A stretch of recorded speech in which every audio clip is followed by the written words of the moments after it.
Hi, I'm Lara Finley of Her Off Hands, and today we're going to be talking about stains and finishes and comparing like water-based to oil-based stains and top coats and whatnot. So we're going to get started. So basically, what I want to dive into is basically you want to know how you're going to prep the surface, the application, like if you're going to use a bristle brush, a sponge, a foam roller, a wipe-on rag. Um, you want to take note of the dry time. When it comes to water-based products, it's a lot faster and quicker to be using the products.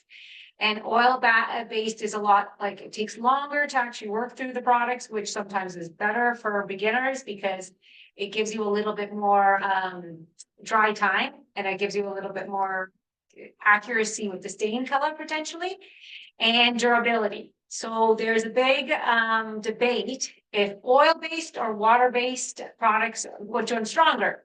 Personally, and this is my personal opinion, everybody's going to have their own opinion. I like slightly sway towards oil-based products because I find personally they're more durable and I'm a little more old school. So I'm used to using oil-based products, whereas sometimes water-based products, there's less depth to them. So I was comparing stains before I started the webinar. And I have such a huge collection of oil stains. So I have like, light stains, dark stains, espresso stains, coffee stains, everything. And when it came to water-based stain collection, I really didn't have much. I had to go to the local Home Depot and look at their water-based stains. And even at Home Depot, they didn't have much of a selection. I did pick up some bare water-based stains, and I did notice some of them had to be mixed in the container, so you didn't have the luxury of bringing home the containers. They were pre-mixed, or they needed to be mixed after the fact. So yes, and then we're going to touch base on top coats and the differences yet again between oil-based and water-based, such products as varathane, urethane, lacquer, polyacrylic, spar oil, shellac, all those good products. So I'm going to start by getting out this shelf that I produced a seminar ago, just to show you this is a product like a larger scale piece. And it's interesting because when you're sanding pieces, you want to make sure that you go through all the sanding grits. So you want to start with like a more coarse grit, possibly 80 grit, so that if you have any glue marks on the pieces, you make sure you're sanding them all off. And you always have to make sure you do a couple passes to make sure you're really sanding all areas of the surfaces. And after you go from 80, you go obviously to 120 grit, and then to 150, 180, and 220. You don't want to skip many grits. Potentially, you don't want to skip any of the grits because you'll actually see sometimes swirl marks in between, and that's never a good thing.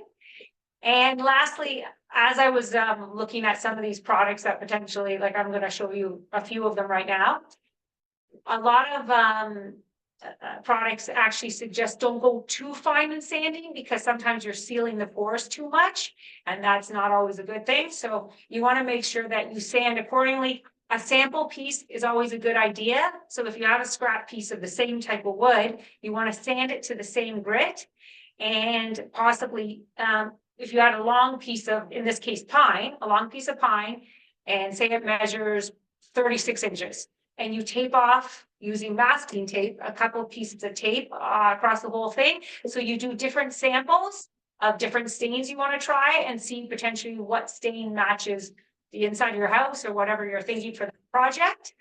And on the back of that stain chart, you want to make sure you document how you produce that stain. For example, each stain, if you look on the bottom, always has a name of like Ishbish pine or less espresso or coffee or a different type of color. So you want to make sure on the back of the stain, there's like a little chart so you can keep track of what you're actually doing. So in the future, and then you want to star off the one obviously you used so that you know exactly what project belongs to what stain. And another fun little thing that you want to maybe try, if you have a very specific stain, I'll show you right here.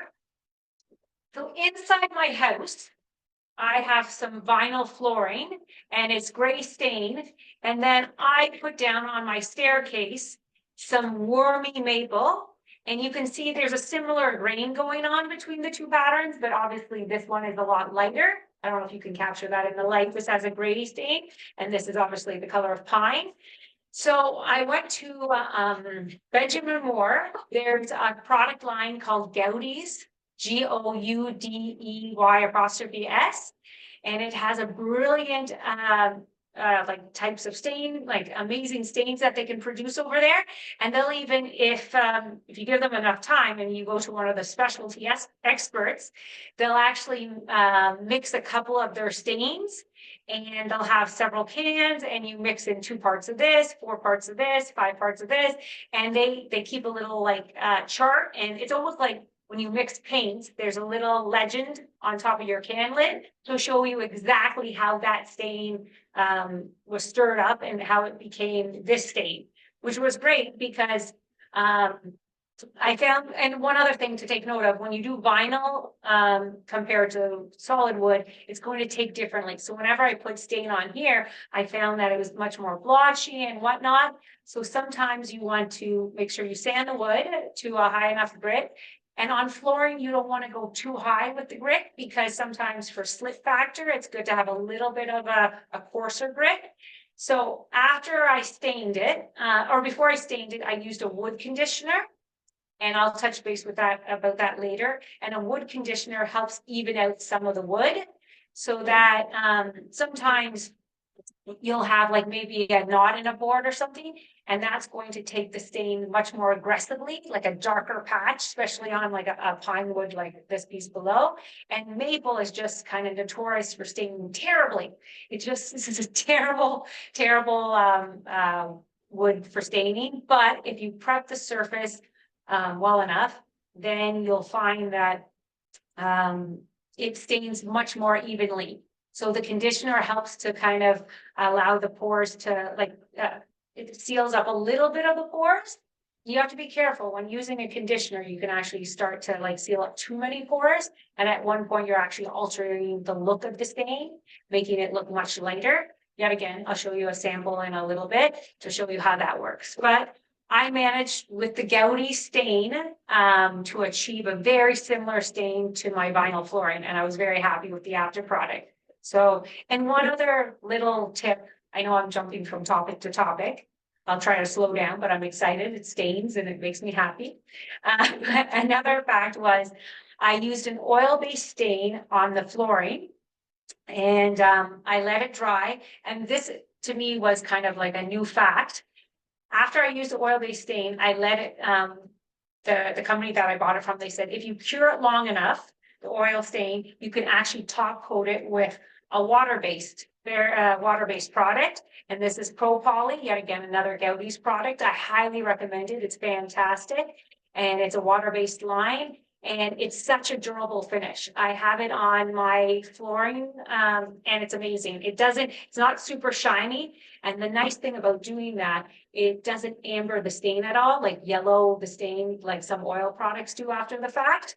So how you get around that is you use an oil-based stain, you put it on, and you want it to cure. In my case, I really let it cure. I let it cure for 3 to 5 days. If you read notes, that's not completely necessary. After I let it cure, sometimes some solvents release from the wood, so it's still a little bit dangerous to top coat it. So if you use like a wiping product to make sure it's wiped off, and then apply the water-based product on top, it gives you a beautiful finish. So I was very happy with that. And if anyone's curious, that's wormy maple. I bought it from Exotic Woods. I find it has good character and it's a good price point. So I use that for the flooring. All right, so I'm finally going to be talking about the stains a little bit more. So there's different types of oil-based stains. There's the gel stain, and there's the classic wood oil stain that I like using quite a bit, because this one's a little bit of a thinner product. It glides on really nicely, and it gives you that open time to really wipe it off. Especially if it's a larger product, such as like shelf or a dining table. Sometimes when you use like a water-based stain and you're wiping it down, you want to make sure you're doing long strokes and you're not repeating over those strokes too many times, because it can cause a really like different discolorations for the stain product. Some areas might have darker bands and some areas might have lighter bands because it's absorbing at different rates. And you want to be able to work the water-based stain rather quickly, whereas oil-based stain gives you a little bit more open time.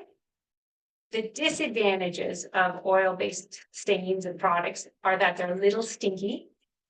And yeah, the stinky factor is just terrible. And also the rags, when you after you finish up with the rags, try to get them to hang dry, maybe over like a garbage can for a few minutes, just to make sure that you don't throw them in the garbage can because they can combust.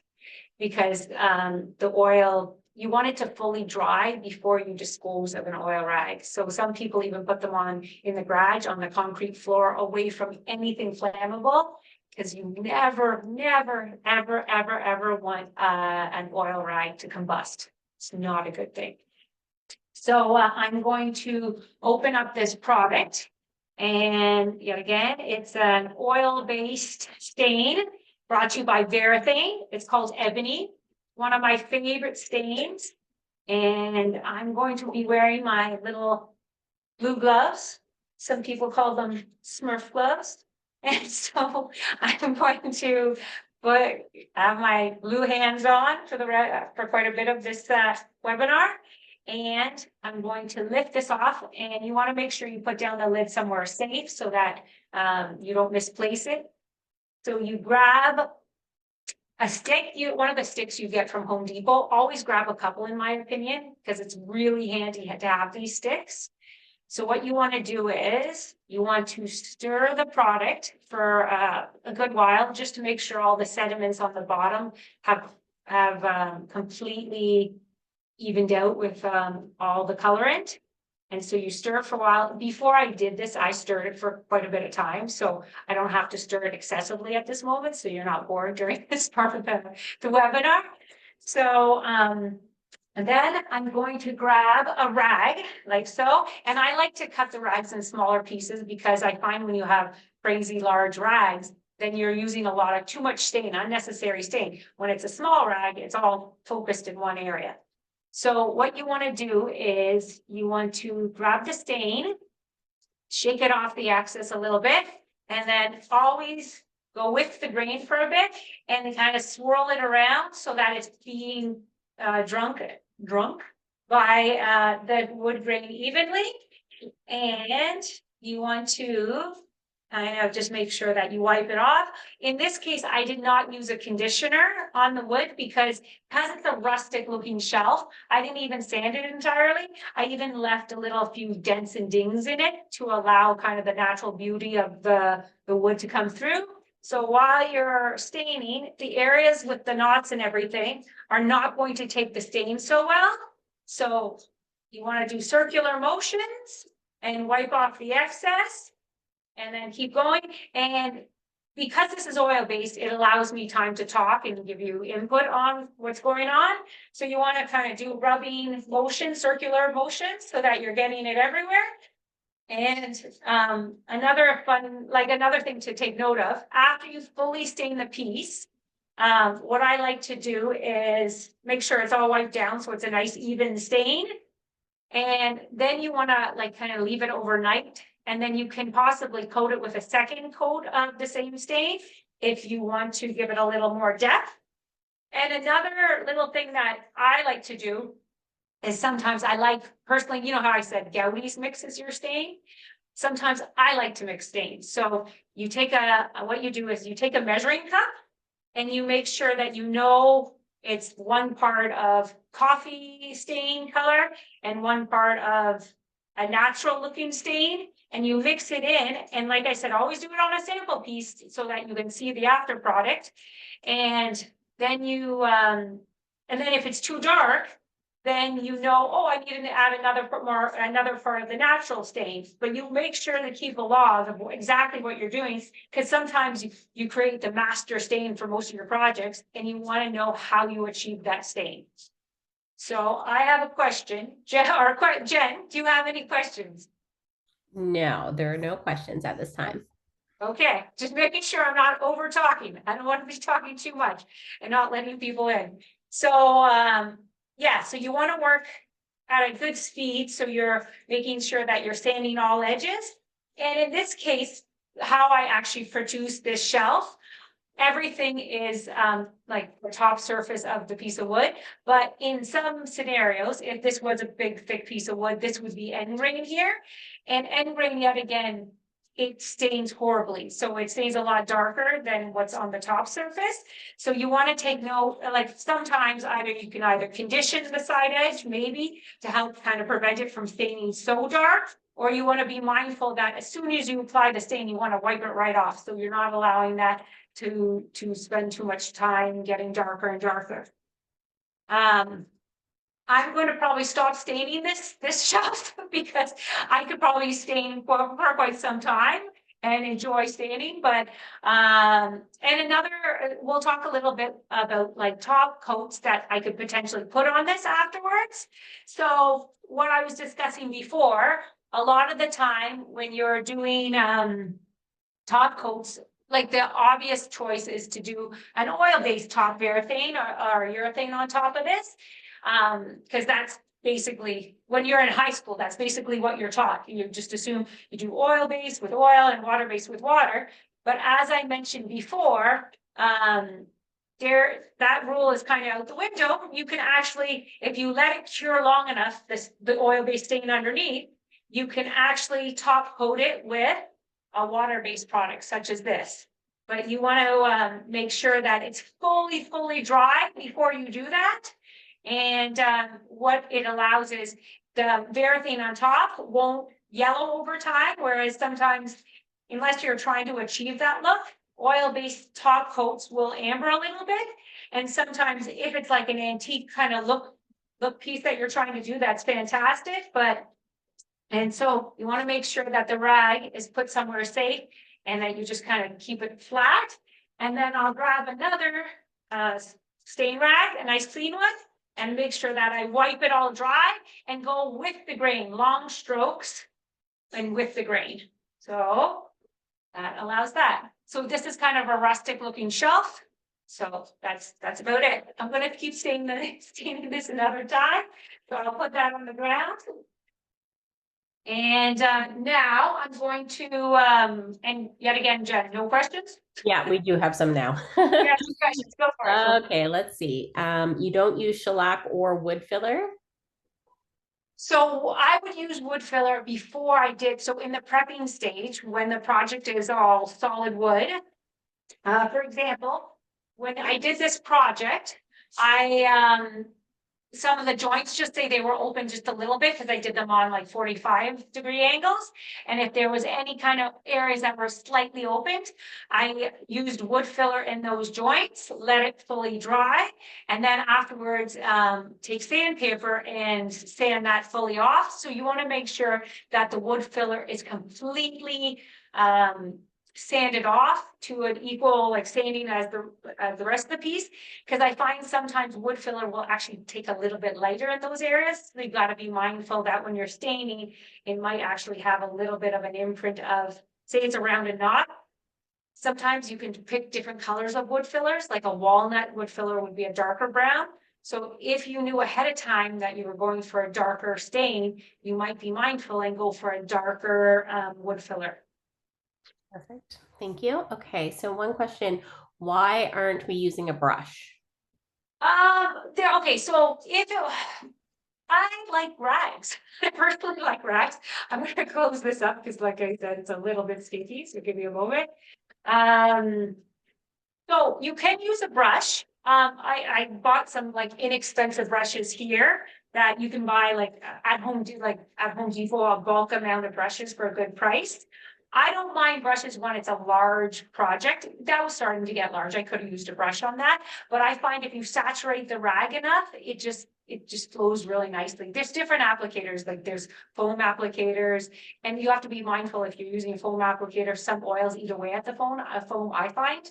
And rags are just really durable and they last like for like just say you're doing kitchen doors. That one rag can end up doing all the kitchen doors. It's fantastic. Whereas sometimes with a brush, sometimes you're losing some bristles along the way because what I would think is that you'd be using a lesser quality brush because it's not like it's a top coat. It's not the final coat. That's when you want to use a very good brush. But with an oil applicator, sometimes you're just using these, like it says made in China kind of brushes that you just rub it on and you wipe it off. So I just find the rag application is pretty easy for me. Perfect. Thank you. Can you address the issue of grain popping? Okay, yes, that's a very good question. So I find with water-based stains, sometimes you're sanding it and you want to do a little light water application afterwards because the grain will lift a little bit. So that's going to prep the surface. And then you just break over the grain with a very fine sandpaper because you're not trying to sand through another layer of wood because then it's pointless what you just did. So you just break all the air, like little pieces of wood grain that lift it up. And then you apply the stain and yeah, that would be that. Okay, perfect. Thanks. Did you shellac the knots prior to staining? Um, in okay, so when I'm using different products, like if I'm doing something out of pine, in my opinion, a lot of the time that's for a rustic project, like for a mantle or something very vintage looking, in which case I want to pronounce the knot a little bit more. What I'm familiar when I use shellac, it's more like you use shellac on a knot and then you put primer paint on top, and the shellac allows the knot to not bleed through. So it's like a spot primer in areas. So that kind of covers up that spot, if that helps a little bit. I hope that makes sense. Okay. Is there a wood filler that takes stain better than others? I find no, so there's different types of wood filler. Like sometimes there's an epoxy wood filler that you can get at like a place like Lee Valley, and it's a really hard to the touch.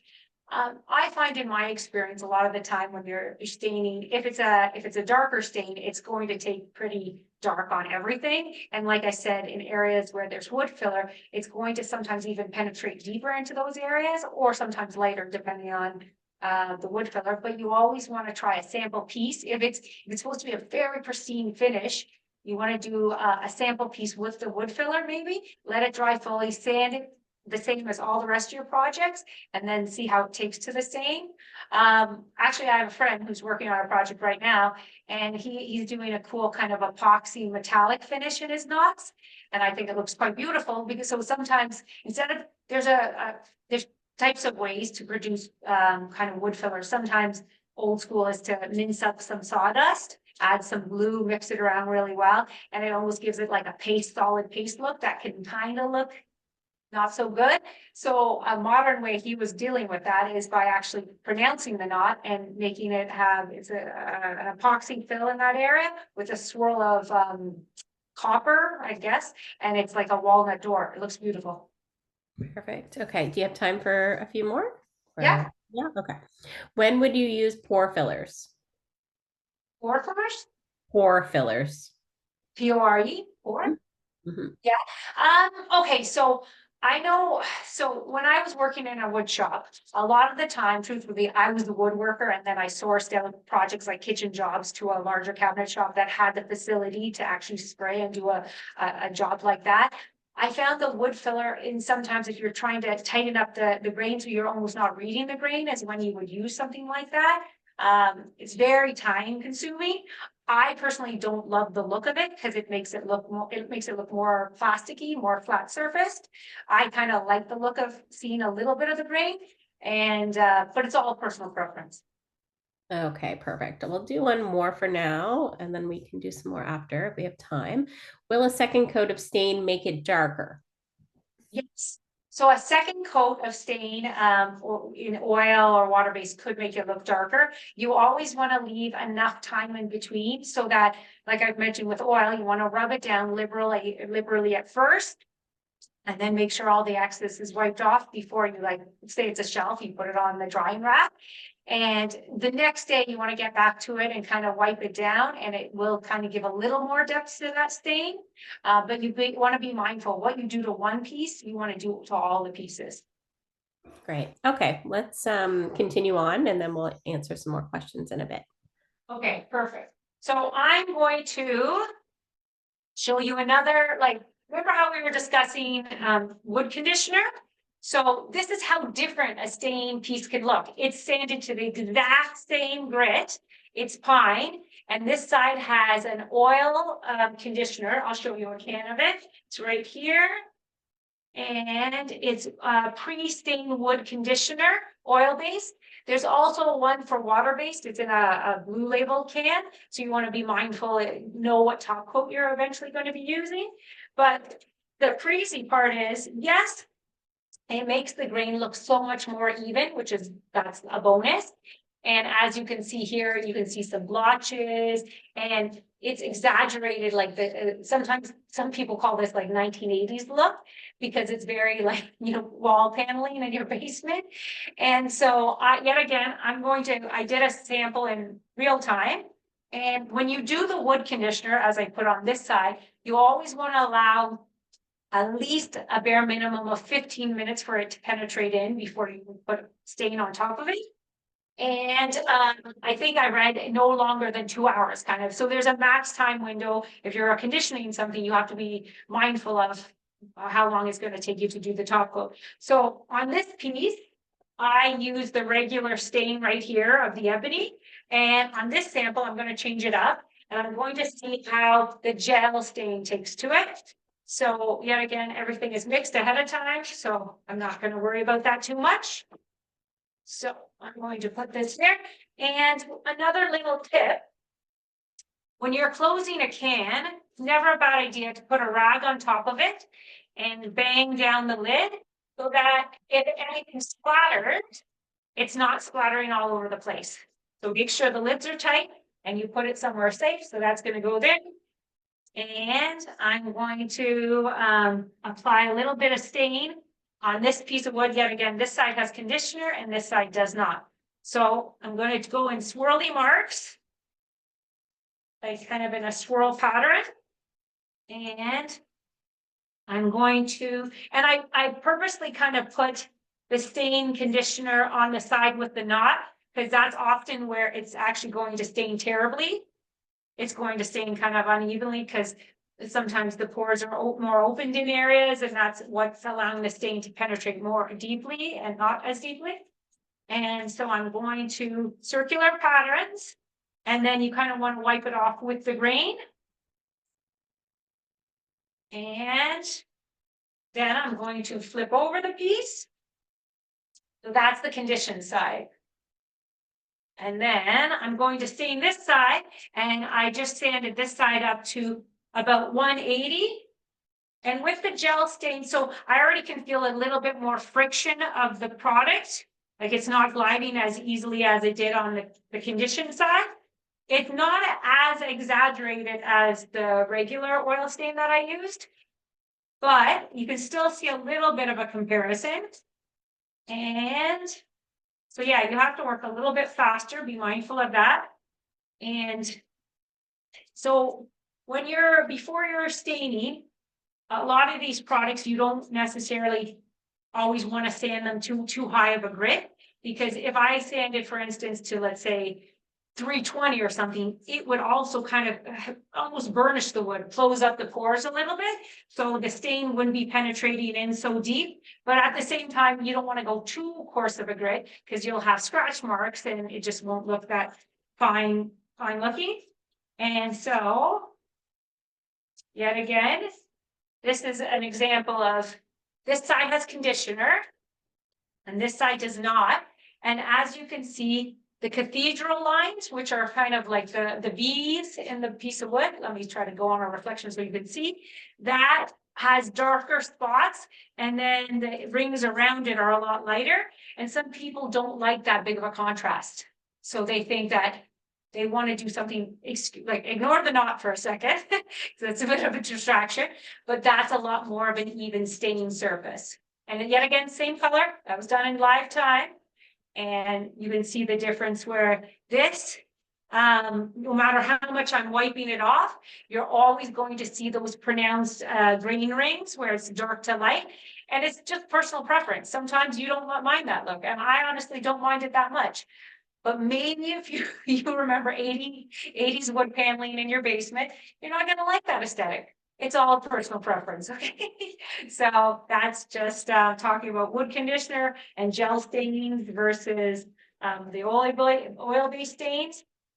I personally, I like gel stains a little bit less because I find it has no time to open. Sometimes I take the back of a flathead screwdriver to close a can. That's not always proper etiquette.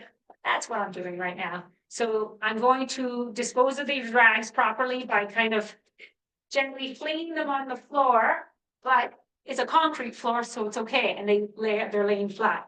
So I'm gonna put this aside. And then we are going to talk about another product. And question, Jen, do you have any questions? We have a lot of questions. So I just want to make sure you have enough time to cover everything you want. So if you want me to do a few questions, we We'll can. talk, yes, we'll talk. Yes, tell me. Okay. Do you find that ebony stain takes longer to absorb dry than a walnut stain? Same brand and oil. I have found ebony often takes twice the length of time. Oh, that's interesting. Okay. I personally have not taken note of that, but if I had to give you kind of an educated random like input on what I think, maybe because there's more pigment in the espresso, different pigments sometimes take longer to dry. And sometimes they have worse coverage and whatnot. So if anything, maybe there's a little bit more pigment and that pigment's taking longer to dry. But personally, I have not noticed the difference. But that's next time I use, I guess you said ebony versus like coffee stain, I'll take note of what if one's taking longer than another. Mhm. Perfect. Okay. What grit do you use to cut the water raised grain? I personally go for a fairly high grit, like a 220, because you're just supposed to score the surface and you're just trying to take off a little bit of hairs that have lifted to the surface. So that's what I would do. Okay. But so fine that you're not actually changing up the properties of the sanding that you did beneath it. Mhm. Do you have a favorite exterior stain? Any good recommendations? Can you use outside stain inside? Oh, personally, I would not use outside stain inside. I'll give you, it stinks. It just completely stinks. For instance, we'll just talk about this product. It's Hellman's, and I made a couple of Muskoka chairs for my outside, and I wore like the proper respirator mask. And I really stress to you that you should be buying a good respirator mask that fits your face really well. If whenever I do staining, with the exception of a webinar, of course, I always use the proper respirator and preferably always use gloves because you don't want to be drinking in any of that toxic fumes that come off these cans. But a good fitted respirator mask, and make sure cartridges are nice and clean and blow them out if you have to. And a lot of the time you want to take off the cartridges and put them in a Ziploc bag to like preserve the life even longer. But this product right here, helmets, you buy it at like, the local Home Depot or whatnot. And I did it on my Muskoka chairs and I felt sick to my stomach because the fumes are so strong. Even with the respirator, I still could smell that fumes coming in. So personally, I would not use any exterior applications inside. Also, exterior applications maybe sometimes are more expensive because they have UV rated products, and that's not necessary for inside projects. Perfect. What are your thoughts on using finer grit sandpaper to burnish end grain so it doesn't stain darker than the side grain, like on a wooden chair seat?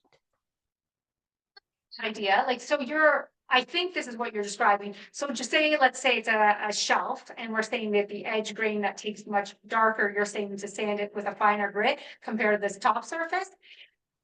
If you do something like that, you want to be mindful that you're not scratching either surface with the wrong kind of grain.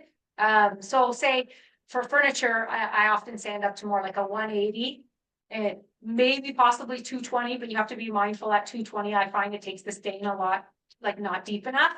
And then you're saying on the edge grain, probably a finer grit, which would be good because it would seal up the more porous grain a little bit, allowing the stain to penetrate less. It's not a bad idea. I've never personally done it, but I think it's a good idea. Are you a fan of steel wool? Okay, in certain applications, I'm going to show you a project. I'm going to show you a project that I got new steel wool on. And it's this beautiful step, it's a step bench that I made for one of my sister's best friends. And as a result, I decided to have one for myself. And you see, I hand gouged out all the surface. It has dust on it, so I don't know what you're actually seeing, but each of those areas are little dishes. And at one point I made a very large project, like a bench, like a 7-foot bench that went to Fiji. And it was all hand gouged at the top. And then I stained it, and then I got another wood shop to spray a lacquer on top of it, and it caused it to have such a high, it was a flat lacquer, but because it was exaggerated into all these concaved areas, it looks so shiny. So as a result, I had to go back and break it all with steel wool. And the cool effect is sometimes when you're breaking it with steel wool for something like this, I was actually sanding some of the top surface a little bit, so allowing it to be a little bit lighter. So I don't mind steel wool, but you have to be mindful that you want to, in my experience, take the 4-0 steel wool, which is super fine, and steel it into like the deep dishes of something like this. But you want to be cautious that sometimes when you're using steel wool, you're not wiping it off enough at the end. So you're leaving little steel fibers, which sometimes can react to some of the finishes you put on top. So be very careful if you're using steel wool. Okay. What type of issues can you get using oil stain over water-based conditioner? Wait, oil stain over water-based conditioner? Hmm. I don't even know if that's really a thing. Like, I haven't used a lot of water-based products to the extent that I want to talk too much about them. But the fact that there is water-based wood conditioner and oil-based wood conditioner, I wouldn't fool around with that. I would use oil for oil conditioner and water for water-based conditioner, just to make sure that the properties don't go awry when you're afterwards putting the stain on. Don't do Perfect. anything crazy. Okay. I think you can go ahead and then we'll do a few more questions after. Thank you. Okay, perfect. So when we're talking about oils, an idea for oil is to protect and like a decorative finish on bare wood. So such as like tung oil, teak oil, Danish oil that comes in different colors, oiled linseed and walrus butter and wax finish. So we're just going to touch base on some of the walrus line. And if you watch like any social media, Walrus Oil is one of, I find, the top brands that they have a really good media campaign. And also they are very great products. I've used them on a couple projects myself. So there's the cutting board oil. It's after 24 hours, you can wipe this kind of off. There's the Walrus Oil, which is wood wax for cutting boards. And there's the butter furniture oil.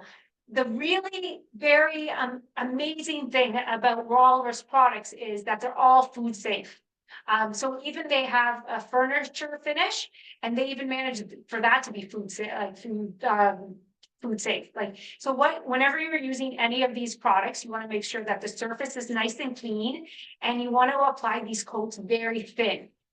So I'm going to grab, let's say, a butcher block. This looks like very familiar. I made this for the Christmas gift line. So it's always good to recycle these products and bring them back to life. So I sanded it down. And the neat thing about using this is that there's two types of wood here. There's cherry wood, that's the darker wood, and contrasting is the maple wood, which is lighter. And so the first product I'm going to use is the wax. And the wax I'm going to, oh, it's not even open. Look at that. We're christened in the wax. So actually, maybe I'm going to use, I had 2 containers of this. I chose the one that's not open. So I'm going to choose the oil. And I'm going to, I've already shaken it a bit, but maybe now that a little bit of time has passed, I'm going to shake it a little bit more. And I'm going to apply some.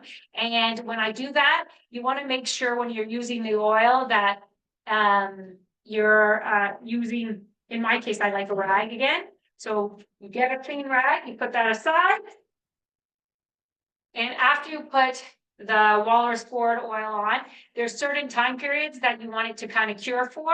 So when you do this, after it says after you put this on, 24 hours later, you want to wipe off the excess. And then after you do this, after it's fully cured, after 24 hours and wiped off again, you can actually put some of this wood wax on, which kind of gives it an extra extra sheen look, which is nice because it really brings out the grain. So I'm going to pour some on my rag here. And it's all food safe. So if you actually watch a lot of these videos, some of these products they're using with bare hands. I'm just going to keep my blue gloves on because I like my little Smurf hands, but I'm going to rub that in, and you want to rub it in I like to rub it in, yeah, again, in circular motions so that it's really getting into all the wood fibers. And so you just pour a little bit on. A lot of places that I found that were using these, maybe it was in the video to look more impressive, they were really drenching the oil on these things. These products are not that, you want to be mindful of costs. So you don't want to necessarily be breaking the bank by pouring on excessive amounts of this, because sometimes it's not necessary. You can build up the coats. So you're rubbing it on, and as you can see, the nice, how much more that the grain pops. So that's more subtle. That's not with any oil on it. And then you flip it over and you see how much more you can see the contrast of the grains. And the cool thing about this product is that it's made of vitamin E oil and it has beeswax in it. So it's incredible, their line. And it's not, most importantly, it's not stinky. It doesn't have a big amount of fumes you're breathing in. That's a very nice feature. I can't complain about that, because after using the oil-based stains, which are much more stinky, it's nice to kind of change it up. And this gives you a lot of time to work kind of the product in, and the end grain is always going to absorb quite a bit more. So you want to be mindful that you're going to be putting more oil in that area. And you want to work the oil all the way around. And like I said before, you want to wait 24 hours before you fully put on potentially the wood wax afterwards. So I'm a huge fan of walrus oils. I find the products work really well. And I have a lot of woodworker fans. And as I was posting on Instagram saying, what products do you guys like to talk about? A lot of people were fans of walrus oil and Osmo oil, which I have right over here. These are the two brands that I find have pretty good marketing at this moment, but I'm not just kind of selling them because that they have good marketing. I actually use these products and they worked really well. So that's a good thing. Jen, do we have any questions? Yes, we have a few. Okay.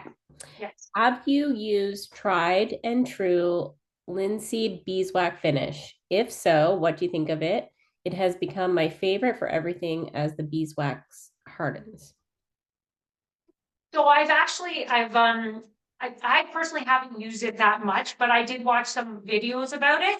And it's, I believe it's 100%, like there's so much natural properties in it and everything. And like you said, it hardens really nicely. And there was a video, I was prepping and watching videos on different products, and it was showing walrus oil versus that product that you just mentioned, and a few other, and mineral oil, the type that you get at like Shoppers Drug Mart. Sometimes use mineral oil, the digestible type, to put on butcher blocks. And it was testing the durability between all these products. And that product that got tested fairly high. And yeah, it seems like a product I want to explore more about, but I haven't used too much of. So I definitely would like to learn more about it. Perfect. Do you use tongue oil? So tongue oil, I have used it in the past, and it's great because it can be interior or exterior, and it's one of the most durable natural oils. It doesn't yellow, which is fantastic, and it doesn't mold over time. And with extra coats, it can get a little shinier, and it's waterproof. And it's food safe. So it has really good properties. I have used it in the past.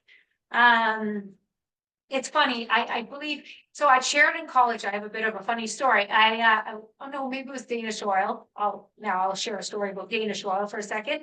I was working on a little intricate little box because we were learning joinery for the first year of Sheridan College furniture making program. And, I made a cute little box that measured like 12 inches by 6 inches by 6 inches with a stained glass lid on it. And it was cool. I used like a natural bark inside. So when you open it up, there was a tree trunk kind of base to it and like green stain inside. But on the outside, I had hand carved areas and I put so many coats of Danish oil, like the walnut stain, dark color. And I put so many coats, like I think I was at it like 8 hours straight, just coat after coat after coat, not knowing exactly how to use this Danish oil, but I just coated it up like there was no tomorrow. And then I even let it sit all weekend, which is not really how you work with oil. And I remember my teacher coming back in the first on Monday and looking at my stinky, very drenched in Danish oil project. And he was like, "You're supposed to wipe it off." And so I wiped it off. And to this day, that product, this is like 20 years later, that product still has sealed that little box that I have upstairs that I cherish, and it still has a satin sheen to this day because I drenched it and I drenched it. So it's a good product, and I actually think it lasts much longer than what anybody could report based on the fact that it's been 20 years and that thing still has a satin sheen. Okay, great. These two questions are kind of go hand in hand. So Sure. first part, do you ever use Osmo Stain? Yeah. And how does Osmo products compare to Rubio Monocoat? Okay, so a combination. For me, I've used Rubio Monaco before, and it was on a project. And there's a rule, like a couple different things. I was told by like where I bought it that you had to sand to a very fine grit. And over time, I didn't have success with it actually being a durable enough finish, in my personal opinion. Okay, and and then some people swear by it. So we all have difference of opinion. But Osmo, I do have a soft spot for it. And as Kristen, who's also one of the woodworkers for Canadian Woodworking, she's amazing at talking about all the properties of Osmo. She's unbelievably talented and she knows so much about Osmo. So please tune into her site if you want to know any questions about Osmo. She's very well educated with this. But what I find was I've used it before and I love this product. So the product that I love from Osmo, and I personally would choose Osmo.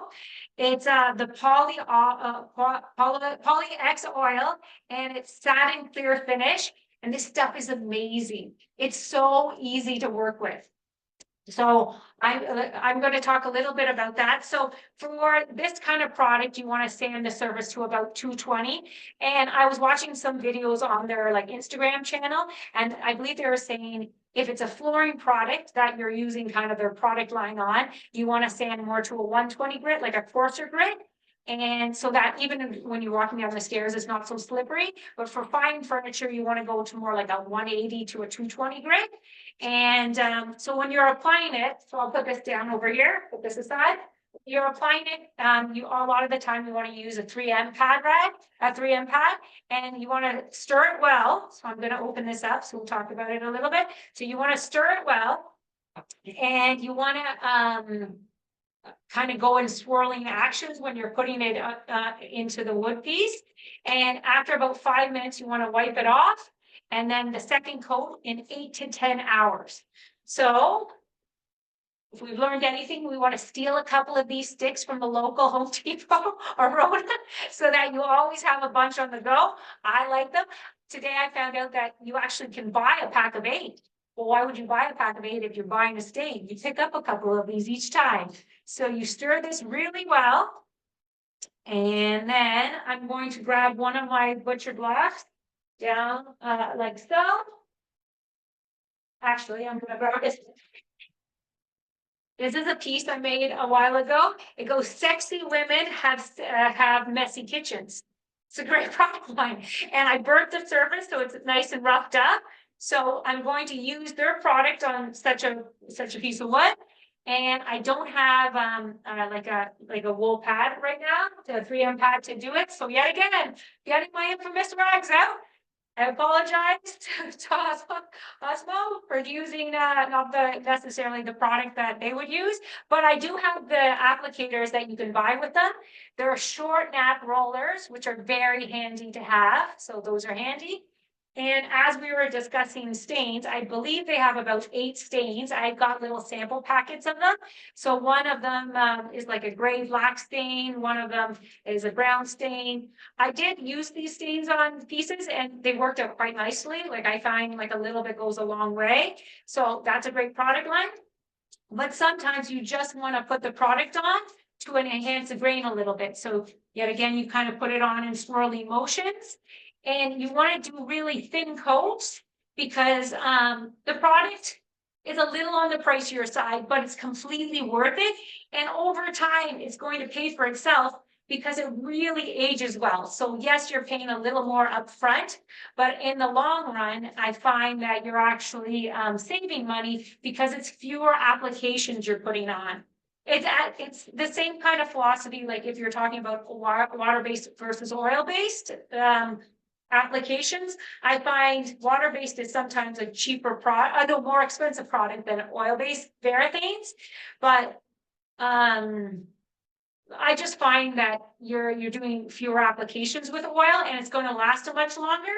So if you can bear the fumes, it push you towards oil. But make sure you're in a well-ventilated area, so like an outside environment, so you're not breathing in any of this.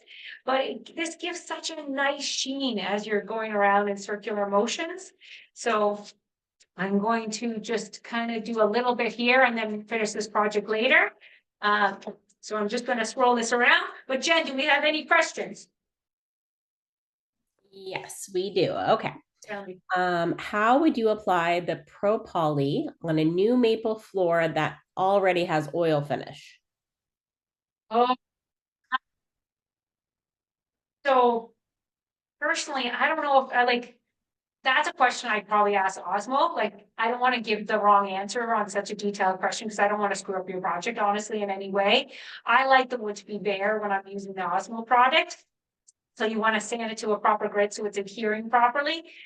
When it comes to flooring, I probably would sand it if you can manage, sand it right back to the bare finish. And if you're going to do kind of like a okay job, then you kind of want to make sure that like use a product that are meant for like touching up little scratches. If you don't have the funds to like properly do it fully, then look into going to Home Depot and getting the products where it's like a scratch fix kit for flooring and whatnot. But I wouldn't just tackle, I wouldn't put a finish on top of something that's existing when you don't know enough about it.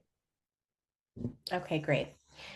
Okay, let's see this other one here. So this person is saying that they have read different times that you should start by finishing the edges and grain to eliminate drips from top finishing that would soak in unevenly. Does this make sense? Oh, okay. I like that. I like that. So how I deal with projects, we all have our different kind of way. So a lot of the time I would do the bottom piece of a project first. So say it was a top, I'm going to use, and these little blocks you can get at like Home Depot are very handy. So you place it on and say this was our top. So say this was our bottom surface or top surface, I bear with me. I flip it over and I do the bottom coat first, personally. And then if I get a little on the edges, that's okay. But you want to be mindful. What you're saying is when you're doing the edges, if any bleeds onto the top, that's not a good thing. It makes for a thick edge here. So you always, I almost would run my finger with a glove on and make sure that nothing is underneath the product. Like just allow nothing to be on the top, especially with Osmo. I find it's such a clean product that it almost adheres to itself. So afterwards, when it dries, you want to flip it over and do the same to the top. And then sure, you can do the edges. And then once more on the top, because you don't want to have any like thick coats anywhere or drippage coats. So you do want to be mindful that you're doing the edge, but then the top as well. Like it's a little bit all in one. You'll kind of feel it out, but you don't want to have like puddles of finish on the top edge either. Okay, thank you. Okay, so we have about 5 minutes left. There's two more questions. Is there anything you wanted to cover? Yes, there's one more. It's a fun little thing. So I have a maple leaf that I did. Go Leafs go! And this is, I carved this out and it's Toronto Maple Leaf and it's blue epoxy in there. So this is a kind of fun thing you can do. It's more like if people have like hobbyist projects at home and you just want to have a good time. What I did was I mixed trem plaid blue, gloss navy blue paint, and I used some paint thinner in there. I mixed it in, very light application of paint thinner. And yet again, you get a nice little rag and you thin it out. And the cool thing about this, it's kind of something that, it's just a really thin water-based stain that happens. Oil-based, my apologies, oil-based. It's oil-based stain, and it just gives it a little vintage look. So I'm gonna put some, and it's almost like, if I dare say, like I used NGR, which is non-grain raising stain back at Sheridan days, and it kind of had the same effect. It's a very pronounced, it comes in vibrant colors, but the cool thing is, so I used a little bit of this navy blue paint, added the paint thinner, and it just pops the grain, and it just gives you a thin kind of look across the board, which is good. So that, and one other quick tip, I know we're running out of time, but this is the fun tip brought to you by Her Rough Hands. So when you open up the can, I find this is helpful, and I've been doing this recently. So you open up the can and you take a little nail, little finishing nail, and you can like hammer down like little holes in your can. You know how like a lot of the time the sediments of the oil settle in the top there. So if you just kind of puncture it down in 3 key points, it allows for the stain to drip into that little drip edge inside, so it doesn't clog it up, because sometimes a pain in the butt, when that clogs up with stains over time, the lid doesn't go on so nicely afterwards. So remember all the tips. Use a rag that you sit on top when you're slamming down the product. And then another quick tip is that you always want some sort of pad to be underneath your piece of wood so that the wood isn't being scratched by the table. Be mindful that you have some sort of pad underneath the piece, so when you're flipping it over, it's never getting scratched, especially on like very porous pieces of wood like pine, get dented and scratched easily. That's about it. I think we filled the full hour. Perfect. Okay, we have 2 questions, so we'll take those and then we'll finish up. Have you ever made combined product like a top coat and added wax? Personally, I have actually. So, or like, I'm going to, so with this walrus oil right here, so the cutting board oil that you can put on, I think this is kind of what you're saying, the cutting board oil penetrates into the charcuterie board and whatnot. And when this fully cures, then you can put some of this oil on top and it gives it that little less like vibrant look, sheen. Perfect. Okay. Is there a stain that does not leave the wood with a yellow afterglow? So in my personal opinion, if you're using oil-based stains, it always kind of slightly has an amber glow, because eventually you're probably gonna, a lot of the time, top coat it with oil-based varathane, and that clear coat has a little bit of a yellowing factor, whereas if you use water-based stains, which penetrate a little less into the pores, it has more of a clear finish. But it's all a personal preference. And always, I stress, read the side of the can for like extensive details about how to use the product, and go online. It's a great tool to actually end up using a lot of these products. Thank you.